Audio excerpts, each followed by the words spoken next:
уважаемые коллеги! Рада вас приветствовать на нашем семинаре, посвященном трансляции опыта педагогов Дворца школьников города Караганды и школы искусств номер 2, тоже города Караганды. То есть сегодня мы вам представим работы, которые прошли экспертизу областного экспертного совета и получили рекомендацию на трансляцию опыта. У нас сегодня будет с вами 5 выступлений. Попрошу вашего внимания, активного участия, ну и поддержки, потому что, понятное дело, что все волнуются. Для всех, для нас это первый опыт трансляции. Вот, поэтому хочу пожелать и вам в дальнейшем, если вам предстоит тоже пройти этот путь, чтобы он был у вас успешным, удачным и положительным. Итак, первое, что мы вам... Я предоставляю Мукушевой Жанар Аманжоловне, педагогу детской школы искусств номер 2. Она также представит вашему вниманию свое пособие. Здравствуйте, уважаемые учителя. Меня слышно, да? Да, слышно. Так, трансляция сейчас. Я, если тұрсыз, Жанар Аманжоловна.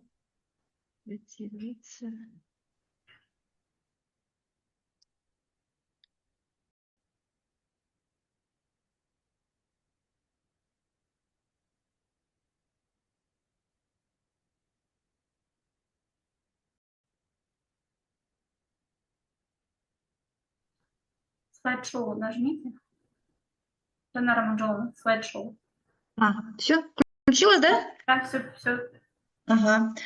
Құрметті әріптестер, мен Қарағанды қаласының номер 2 балалар өнер мектебінің домбыра сыныбы оқытушысымын. Мукашева Жанар Аманжоловна. Мен бүгін тақырыбым балалар музыка мектебі мен балалар өнер мектебінің қазақ халық аспаптары бөлімшелерінің кіші және орта сыныптарын домбырашылардың арналған балдәурен тақырыбындағы музыкалық репертуар жинағын жазған. Оқушыларды музыка балалар мектептерінде қазақ халық аспабын үйрету өз жалғасын тауып келеді. Дәстүрлі күй мұрасын үйретумен қатар шығармаларды ансамбльмен қосылып ойнауды оқу талабына сай бағдарламаға енгізілген. Бұл ұсынып отырған жинақты домбыра аспабына және домбырашылар аспабына арналған шығармалар. Оқу құралындағы қамтылған материалдар оқушылардың жас ерекшелігіне аспапты меңгеру мүмкіндігіне сәйкес домбыраға лайықтап құрастырылған. Қазақ, орыс, Европа композиторлар және өз туынды авторлы шығармалары да бар. 1-5 сынып музыка мектеп және өнер мектебінің оқушыларының домбыра ансамбльдеріне лайықтап енгізілді. Жинақ балалар музыка мектебі мен балалар өнер мектептерінің домбыра ансамбль оркестр жетекшілеріне қосымша құрал ретінде ұсынамын. Жинақтың рецензенттері Абишева Гүлжамал Кушеновна, Тәтімбет атындағы Қарағанды өнер мектебінің ұстазы, Шоқанбаев Әбілтай Жақанович, Қарағанды қаласының Тәтімбет өнерінің ұстазы, дирижер, қазақтың еңбек сіңірген қайраткері, Пешкова Светлана Витальевна, номер 2 балалар өнер мектебінің директор тәрбие ісі жөніндегі орынбасары.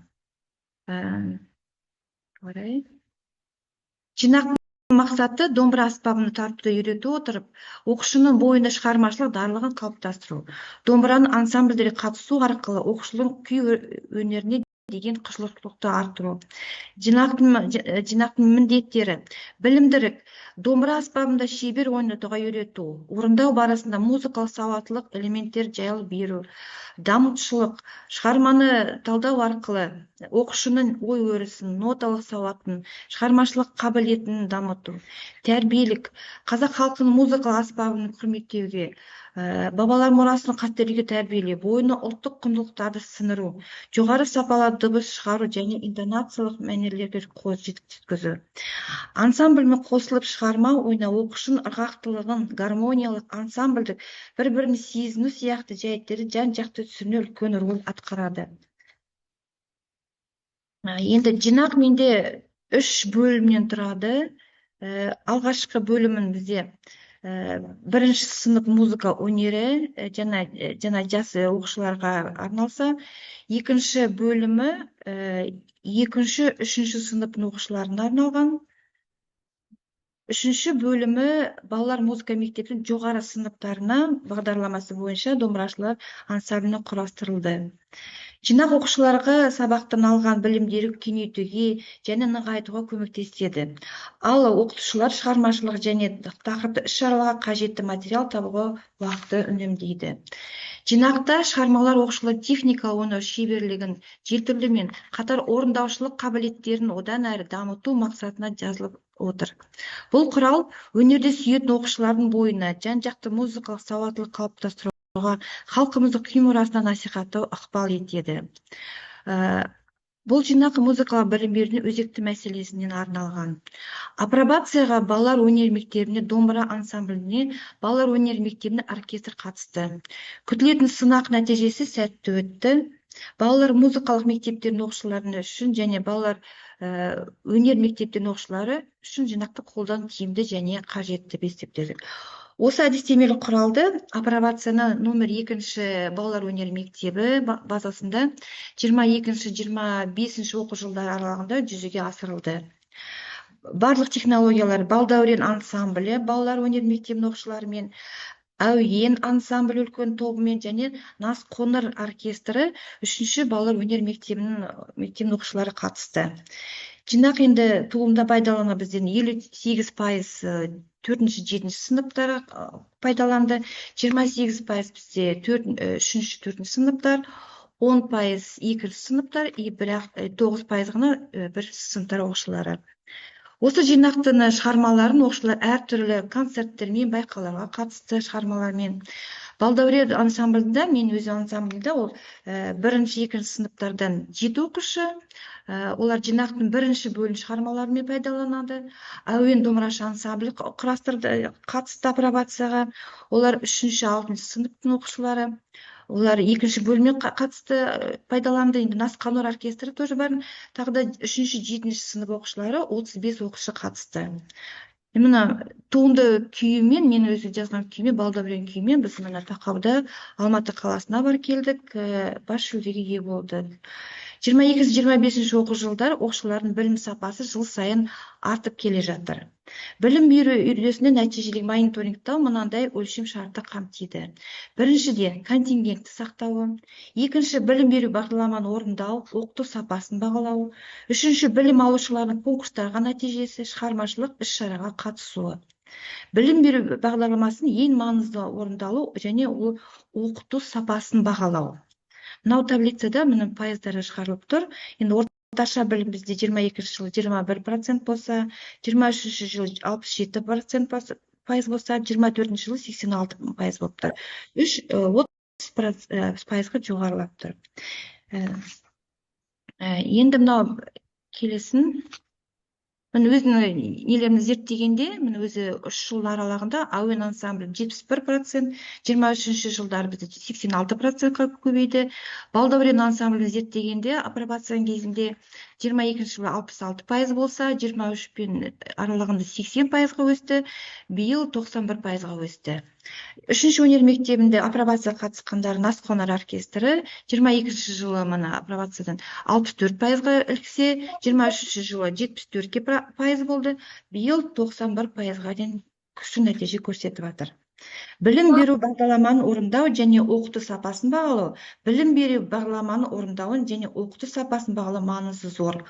Оқушының орындаушылық жетістіктері әртүрлі қойылымдарын қорытындысы бойынша ескеріледі. Сынақтар өткізіледі, бақылау сабақтары, академиялық концерті, тыңдаулар, конкурсқа қатысу, имтихандар. Үлгерімді бақылауды мұндай түрлерін ағымды, аралық және қорытынды деп бөлуге болады.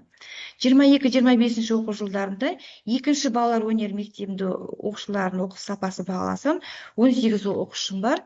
Оның ішінде міне қабілет орташа басында 10 бала болса, 8 бала дарынды болса, перспективін ол 45%-ға болды. 22 жылдары қабілет орташа 9 бала болса, дарынды табысты бала 9 бала болды, ол 50%-ға болды. 24-25 жылдардың аралығында диагностика бойынша қабілет орташа дейінгі балалар 8 болса, дарынды табысты перспективі білім алушылардың 10 бала болса, ол 55%-ға тең болды. Оқушылардың үлгерім сапасы салыстырмалы талдау, орындаушылық өнерді білім жобаларды қалыптастыру динамикасы мүмкіндігін беріледі. Енді нәтижесін айтқанда, менің сыныбымда барлық білім алушылардың 3 жыл ішінде оқу бағдарламаны қолдандық. Мынау енді 22 жылы 67% болса, келесі жыл 80, биыл 89% болды. Оқыту сапасы 3 жылда зерттегенде мына 79 деңгейге тұрақты ұсталды. Оқу үлгерімі 100%-ға тең болды. Оқулықтардың дидактика аппараты бірнеше критерийлері бөлінеді. Зерттеу мақаласының мәні мен құндылықты оқулықтың анықтамасын анықтау және оқулықтарды арнайы апробациялық сараптама жүргізіп таңдау нәтижелері. Мына осындай қорғау әдістемелі жинақты жас мамандарға айтқым келеді, кеңес бергім келеді. Осындай теория бағдарлама жасады, мен сияқтылы жинақ жасаса, ноталық жинақ, тәжірибе алмасу болса да, бағдарлама жасаңыз, жұмыс құрылымы осындай болады. Енді ол педагог зерттеуші, педагог сарапшыларға емес, енді бәріне де осындай зерттеуге болады. Міне ең бірінші құрылымы түсіндірме жазба жазамыз. Бірінші түсіндірме жазылады. Сосын жұмыстың мақсаты мен міндеттері кетеді. Сосын мұны өзектілігі кетеді. Өзектілігі деген мына біз білім бөлімді өткенде міне в чем актуальность деген нағыз сон проблемасы міне өзектілігінде болады. Жинақтың өзектілігі оқушылардың одан әрі даму қажеттілігін байланысты.